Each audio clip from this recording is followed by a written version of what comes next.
Short dirt road tucked away in the trees, easily missed even when you're looking for it, dissecting cottage properties from lakefront, prone to potholes after a winter thaw, and dotted with warning signs to slow down for the sake of children through the summer months. This is Bigwin View Lane. I spent the war years with two grandmothers, my mother. My brother was in the Navy, the latter part. And Ruth was at MAC, and she was with the Red Cross. And then she went in nurses training. So I spent all those war years on Lake Base, the first. We'd ride our bikes up to the Glenmount store and get the mail. And see, during the war, we didn't have all that gas. We used to go to Castle Island all the time, and up on the top of Haystack Island. We used to have picnics on the top of Haystack. And we had a policeman in those days, Dan Watson. I think he was also the garbage man, and he had a truck for that. And he checked the cottages in the winter and send you a notice that all was well. We had a wringer washer out on the back porch by the woodpile, because I can remember doing diapers, and my dad would stand on one side of the Maytag and catch them coming through the wringer. What brought us to Muskoka is that my grandparents used to go to Bigwin, and when my mother and her sister were teenagers, they went as guests for 6 weeks, which wasn't a bad deal. And that's how our family first got in touch with Muskoka. In 1954, my parents were staying at Bigwin, and the Truscotts, Peden Truscotts, the Truscotts are from Hamilton, as my family was. And one day they were over there having dinner with the Truscotts, and the Truscotts said, "Oh, there's a cottage for sale 2 doors down. Why don't you come and look at it?" And they purchased it, and because of Bigwin, that's how we got here. Roots of this go back to 1944 when the Schaefers purchased this property, just the vacant land, from Bigwin Inn Company. And they purchased for $15,000 the entire property. So it's about 500 feet of shoreline, sitting on about an acre and a half here. And later in that year, in 1944, they purchased the road allowance for $1. So it was $15,000 and $1 back in 1944. They built this particular cottage here, Bay Shores we call it. It was completed in May 1945, just at the end of the war. And Mrs. Schaefer was an artist, so the cottage is structured with views of the lake. And of course, back then, all of these trees were not here. It was literally just an open view. Tragedy struck early on Bigwin View Lane with our cottage. It was built and owned by a minister from the Hamilton area named Hamilton. And there's a plaque in the Norway Point Church, I've probably seen that, and his 2 boys, I think in August in 1909, they went out in the canoe and they never came back. I'm not sure what year the Hamiltons sold, but they sold to another Hamilton family, because they were from the Hamilton area, the Hamiltons, to the Leonards. And there were 2 ladies, and that's who we bought the cottage from. And they had to sell because there wasn't OHIP in those days, and one of the ladies had to have an operation. And the only way they could get the money for the cottage was to sell it. Yeah. My mother paid $10,500 for it back in '54, but she put $5,000 in upkeep. So I mean, that's percentage-wise, it was quite high. I bought it from my mother in 1982. As a result of myself buying it, my mother was able to stay here till she was 99. My parents rented various places in Muskoka for several years before I was born, and then they had rented Tyree for a couple of years.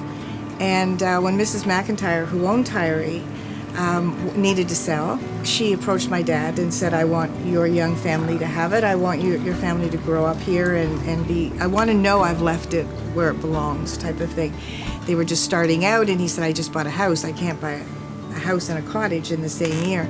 And she was very persistent and wouldn't take no for an answer. I think it was peace of mind for her to know who was going to live in the cottage. And so she made the terms so attractive that my father could swing it. It was hard, it was difficult for him, but he bought the cottage. So we started there sort of in an unexpected, challenging way, but with wonderful intent.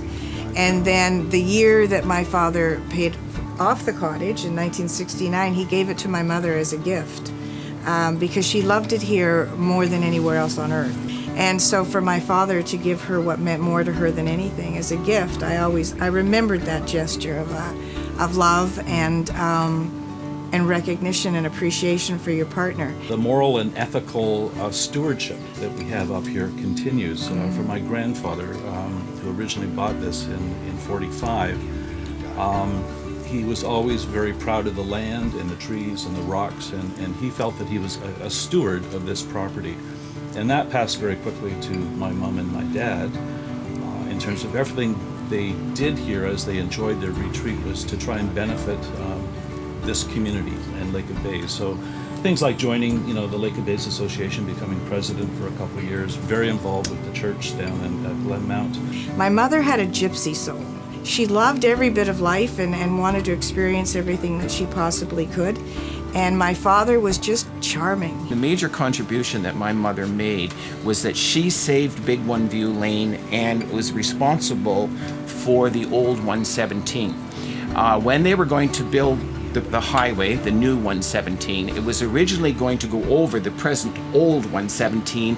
They were going to make 66-foot accesses at either end of the road, and a lot of it was going to cut into the Van Ormers and so on. So she went down to the meeting and she said, I don't think people realize what's going to happen here. She discovered, and with Mr. McDonald, there's a natural plateau there, and it was cheaper to run the highway through there than to come down the old 117 and do everybody's driveway and open up the access. So I remember we had Frank Miller and at our cottage this one day, and my mother made this presentation and showed him how it was cheaper, and by God, they changed their plans.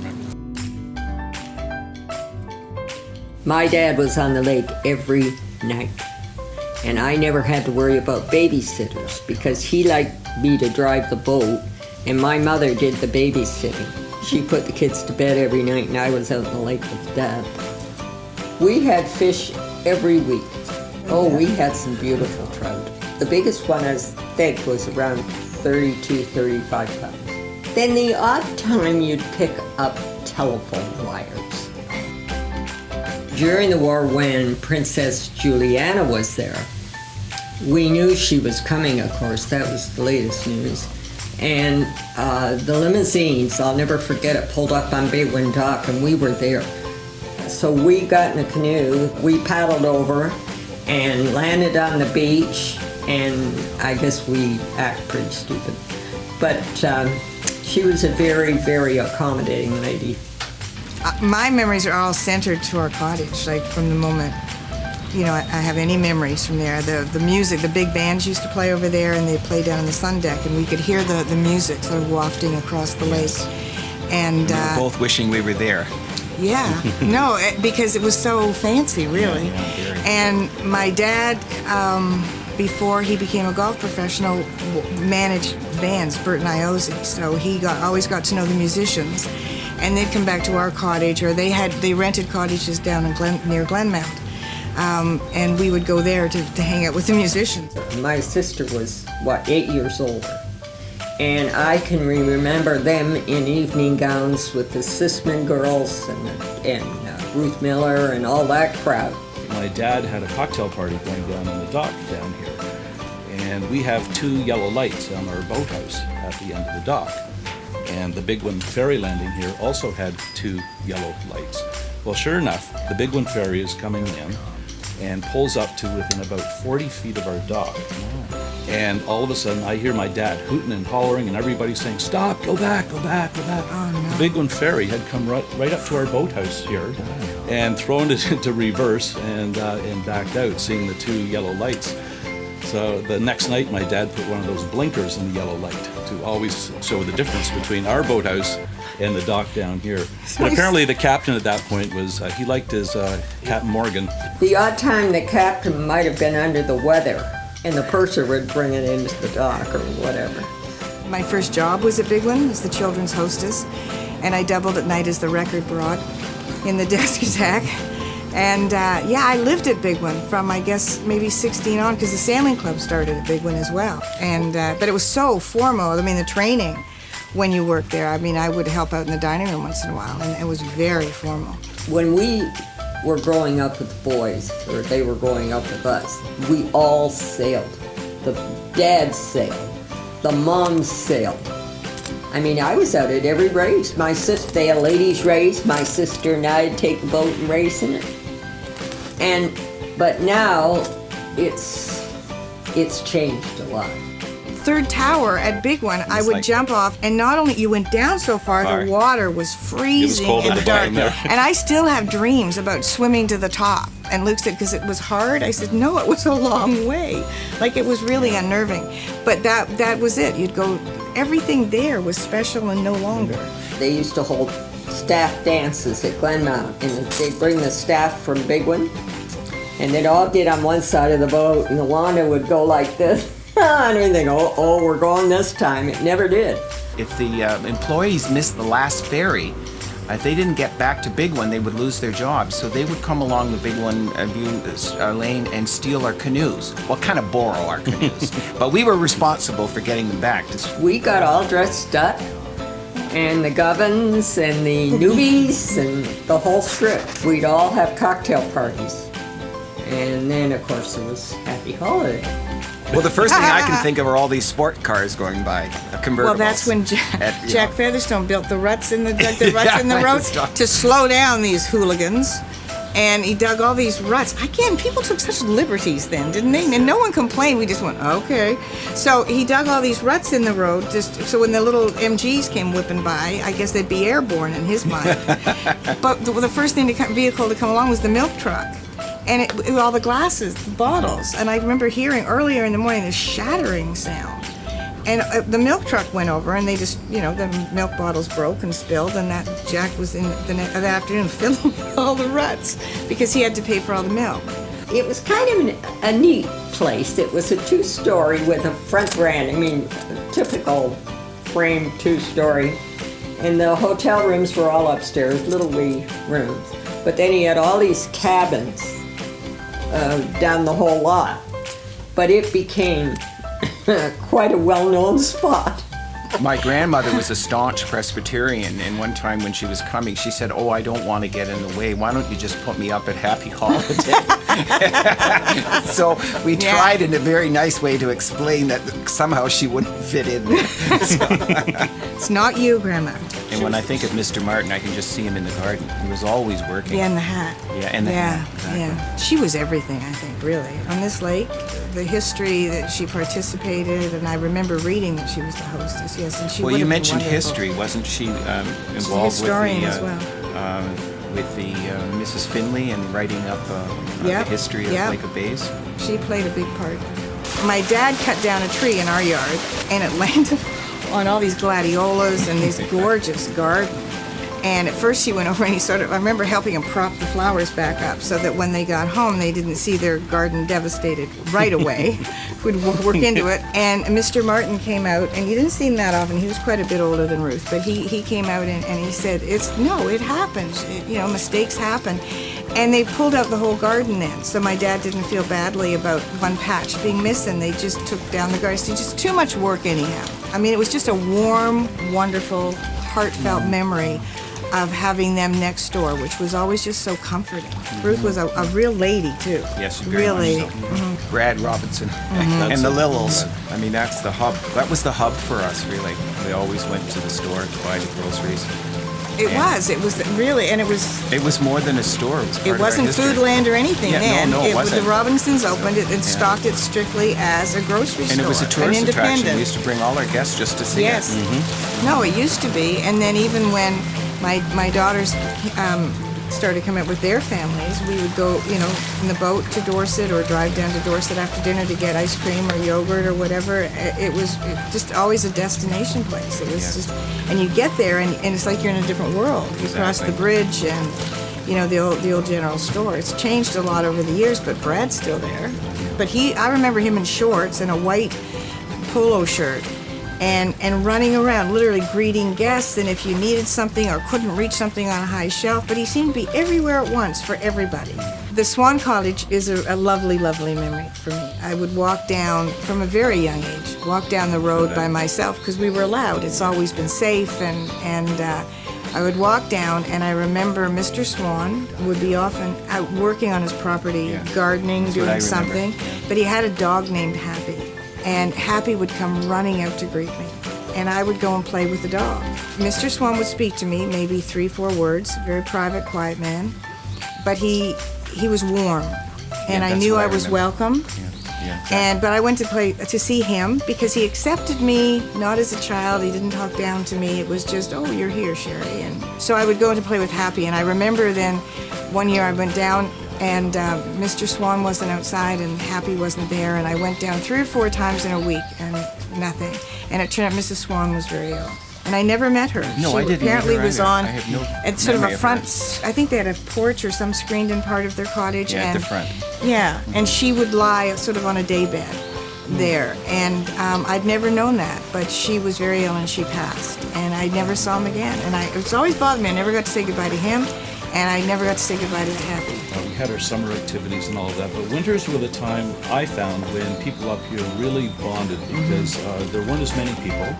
And those that were up here always had challenges with their water, with their pipes, getting food, power going out, all of that. So it was quite a bonding experience for me up here.